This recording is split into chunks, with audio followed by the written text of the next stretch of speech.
चांदपुर नाम के एक नगर में शांति प्रसाद नाम का एक साहूकार रहता था। उसके पास केवल नगर ही नहीं बल्कि दूर दूर के गांव के लोग भी कर्ज लेने के लिए आते थे और वायदे के मुताबिक जब उनके पास पैसा आता वे लोग मूल और ब्याज के समेत अपना कर्जा चुका देते थे। ये ठीक था कि साहूकार ब्याज पर पैसा देता था, लेकिन वह था अपने असूलों का पक्का और ईमानदार। वह वक्त से पहले ना तो किसी के पास तकाजा करने के लिए जाता था और ना ही कभी किसी के साथ बदतमीजी से पेश आता था। इसके साथ साथ उसमें दो गुण और भी थे।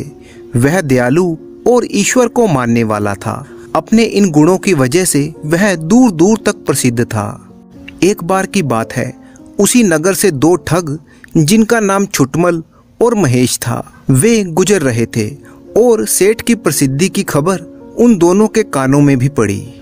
उन दोनों ने योजना बनाई कि क्यों ना सेठ के पास जाकर कुछ पैसा उधार ले लिया जाए और फिर उसे कभी वापस लौटाया ही ना जाए। ये सोचकर दोनों सेठ की हवेली पर पहुंचे और सेठ से कहने लगे, सेठ जी, हम दोनों बहुत ही दूर गांव से आए हैं। पिछले साल अकाल पड़ने के कारण हमारे खेतों में अन्न का एक दाना भी नहीं है। इस बार अच्छी फसल होने की आशा है, इसीलिए आपके पास कुछ पैसा उधार लेने के लिए आए हैं। अरे भाई, मैंने कर्ज मांगने का कारण और पता नहीं पूछा। तुम सिर्फ इतना बताओ कि तुम्हें कितना धन चाहिए और कब तक लौटाओगे। सेठ जी, हमें 2000 रुपये चाहिए और ये कर्ज हम बहुत ही जल्दी लौटा देंगे। फिर भी भाई, उस जल्दी की कोई मियाद है या नहीं? मियाद जाने बिना मैं तुम्हें कर्ज नहीं दे सकता। सेठ की मियाद वाली बात सुनकर छुट्टन मक्कारी भरे स्वर में बोला, सेठ जी, कर्ज तो कर्ज ही होता है। यदि इस जन्म में नहीं देंगे तो अगले जन्म में दे देंगे।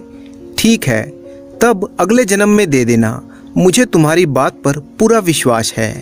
ये कहकर सेठ ने अपने मुंशी से कहा, मुंशी जी, इनके नाम का खाता खोलकर इन्हें 2000 रुपये दे दो और ये लिख लो कि ब्याज समेत ये रकम अगले जन्म में लौटा देंगे। लेकिन सेठ जी, लेकिन वेकिन कुछ नहीं मुंशी जी, व्यर्थ में अपनी टांग बीच में ना अड़ाओ। जैसा मैंने कहा है वैसा ही करो। ठीक है सेठ जी। छुट्टन और महेश ने सेठ के मुंशी के पास जाकर रुपए ले लिए। लिखा पढ़ी करके खाते पर हस्ताक्षर कर दिए गए। दोनों ठग रुपए पाकर बड़े ही प्रसन्न थे। उन्होंने बिना गिने ही रुपए जेब में डाले और सेठ का धन्यवाद देकर वहां से चलते बने। वे दोनों बड़े ही प्रसन्न थे कि उन्होंने सेठ को मूर्ख बना दिया। उनके वहां से जाते ही सेठ का मुंशी सेठ के पास आया और कहने लगा, हजूर, आप जानते हैं कि वे रुपया वापस लौटाने का इरादा नहीं रखते और इस कागज के अनुसार तो हम कानूनन भी उनसे रुपया नहीं वसूल सकते, तो फिर आपने रुपया उनको उधार क्यों दे दिया? मुंशी की बात सुनकर सेठ हंसने लगा और कहने लगा, मुंशी जी, मैंने ये सब जानते बूझते हुए किया है। ये बात तुम्हें अभी नहीं बल्कि वक्त आने पर समझाऊंगा। फिर भी मेरी इस बात को गांठ बांध कर रख लो कि कर्ज कर्म के समान होता है। इस जन्म में कर्ज या कर्म अगले जन्म में भी मनुष्य के साथ रहता है और उसी के अनुसार जीवन भोगना पड़ता है। परंतु मुंशी के पल्ले कुछ भी नहीं पड़ा। उधर दोनों ठग खुशी खुशी अपनी राह पर चले जा रहे थे। छुट्टन बोला, महेश भाई, वास्तव में ये सेठ तो हमारी उम्मीद से भी ज्यादा मूर्ख निकला। मैं तो सोच रहा था कि वह अगले जन्म की बात सुनकर हमें दुत्कार कर भगा देगा, लेकिन उस मूर्ख ने तो हमें इतनी बड़ी रकम कर्ज में दे दी। उस मूर्ख ने इतना भी नहीं सोचा कि अगले जन्म में ये उधार कौन चुकाएगा भला। चलो कोई बात नहीं, इसमें तो हमारा फायदा ही फायदा है। अब कुछ दिन के लिए किसी दूसरे गांव में जाकर आराम और चैन से कुछ दिन गुजारते हैं। ये सोचकर दोनों ठग वहां से आगे चल पड़े। अगले दिन संध्या के समय दोनों ठग एक नए गांव में पहुंचे और रात बिताने के लिए वे कोई आसरा ढूंढने लगे। जल्दी ही उन्हें एक ठिकाना मिल ही गया। ये एक किसान का घर था। दोनों ने दरवाजा खटखटाया तो किसान बाहर आया। भाई, हम परदेसी हैं और रात काटने के लिए आसरा चाहते हैं। ठीक है, मैं अभी इंतजाम करता हूँ। ये कहकर किसान ने अपने घर के दालान में दोनों के लिए चारपाई बिछा दी और कहने लगा, यदि आपको खाना चाहिए तो मैं आपको खाना दे सकता हूँ। नहीं भाई, फिलहाल तो हमें भूख नहीं है। आपने हमें रुकने के लिए आसरा दिया, इतना ही हमारे लिए काफी है। दोनों ठग चारपाई पर लंबी तान कर सो गए। अचानक आधी रात के समय छुट्टन को कुछ आवाजें सुनाई दी, जिससे वो चौंक कर उठ बैठा।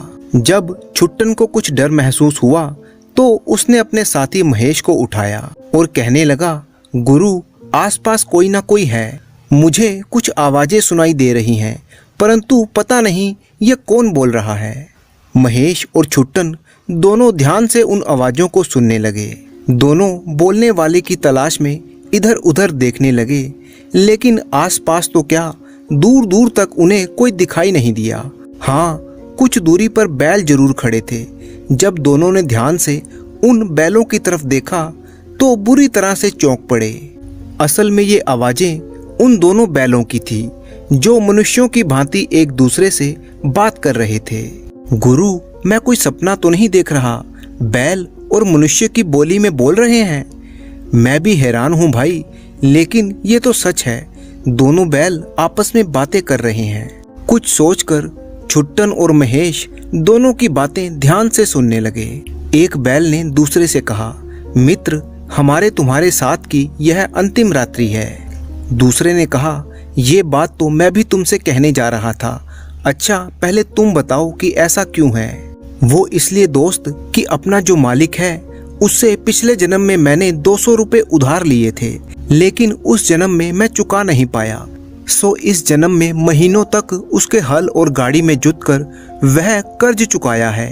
कल मेरा श्रम पूरा 200 रुपए का हो जाएगा और मैं सवेरे ही मर जाऊंगा। ओह, तो ये बात है। अच्छा मित्र, अब तुम बताओ कि तुमने बिछुड़ने की बात क्यों की?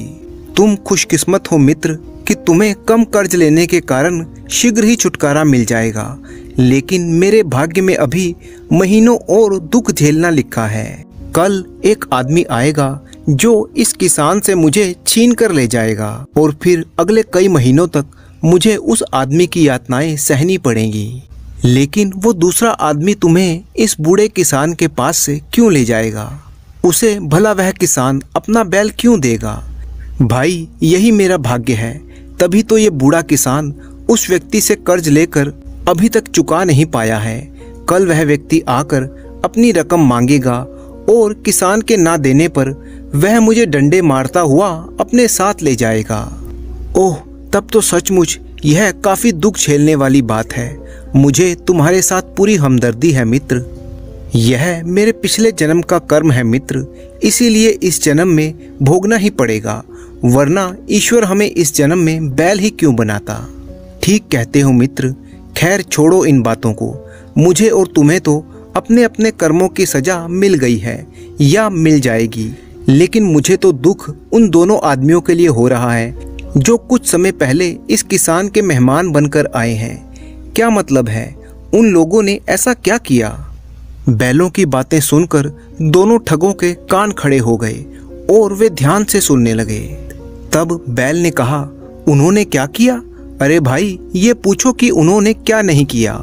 वे दोनों ठग अब तक न जाने कितने व्यक्तियों को ठग चुके हैं और इस समय भी एक नगर के सेठ को ठग कर कर्जा लेकर यहाँ पर आए हैं। तब तो उन्हें कर्जा चुकाने के लिए अगले जन्म में सेठ का गधा बनना पड़ेगा। उनकी बातें सुनकर छुट्टन और महेश के होश उड़ गए। महेश ने कहा, गुरु, सुना तुमने? इन दोनों को पिछले जन्म का कर्ज चुकाने के लिए बैल बनना पड़ा। हाँ, और हमें इस जन्म का कर्ज चुकाने के लिए अगले जन्म में गधा बनना पड़ेगा। नहीं नहीं भाई, अब मैं सेठ का कर्जा अपने सिर पर नहीं रखूंगा। मैं उसके पैसे वापस कर दूंगा और बाकी का सारा जीवन दीन दुखियों की सेवा में गुजार दूंगा, ताकि मेरे सारे पाप इसी जन्म में धुल जाएं।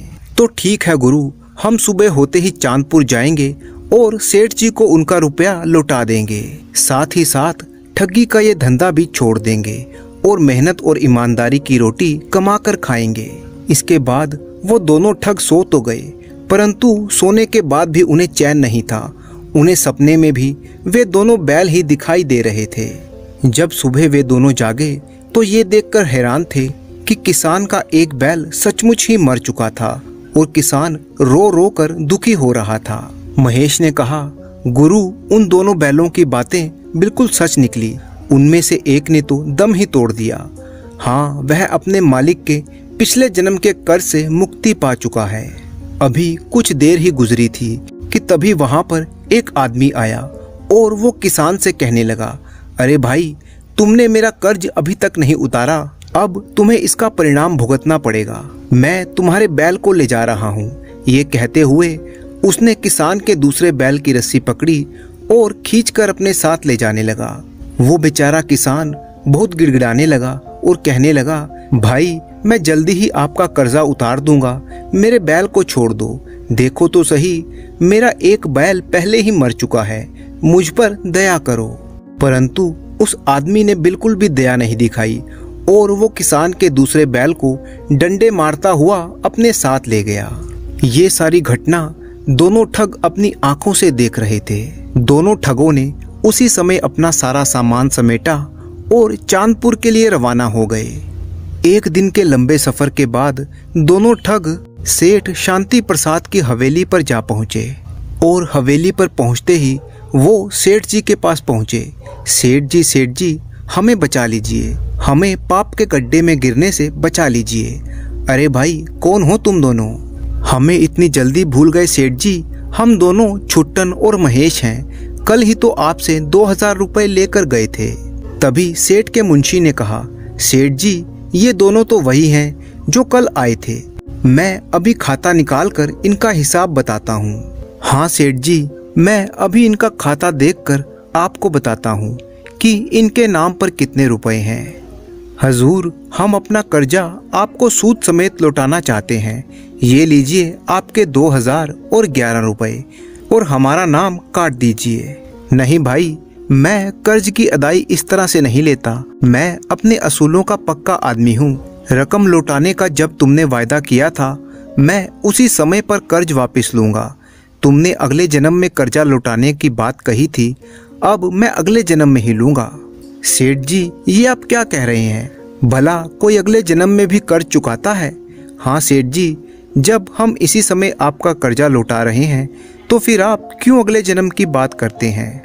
कह तो दिया भाई, मैं अपने असूलों का पक्का हूँ। जब तुम लोगों ने वादा किया है कि रकम अगले जन्म में लौटाओगे तो मैं अगले जन्म में ही लूँगा। बस बात खत्म।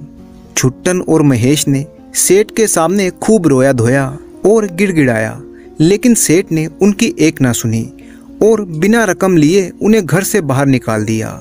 दोनों दोस्त दुखी मन से वहां से चल पड़े। उन्हें समझ में नहीं आ रहा था कि आखिर वे इस कर्ज से मुक्ति कैसे पाएंगे। भटकते भटकते वे लोग एक जंगल में पहुंचे। वहां पर उन्हें एक महात्मा मिले। जब महात्मा ने उन दोनों से उनकी परेशानी का कारण पूछा तो दोनों ने सच सच बात उनको बता दी। तब महात्मा जी ने उन्हें प्रायश्चित करने का एक तरीका बताया और साथ ही साथ ज्ञान की बातें भी बताने लगे। इसके बाद महात्मा जी ने कहा, बेटा, इस जगह से 1 मील आगे एक गांव है। वहां पहुंचने पर तुम्हें अपने आप सेठ जी का कर्जा उतारने का कोई ना कोई उपाय दिखाई दे ही जाएगा। महात्मा जी की बात मानकर दोनों आगे बढ़ने लगे। 1 मील का सफर तय करने के बाद वो एक छोटे से गांव में पहुंच गए। उस गांव में पानी का कोई स्रोत नहीं था, ना कोई कुआं ना तालाब। इसीलिए गांव में पानी के लिए त्राही त्राही मची हुई थी। पानी की जरूरत के लिए लोगों को 5-5 कोस दूर जाना पड़ता था। वहां की दशा देखकर छुट्टन के दिमाग में साधु की बात आई।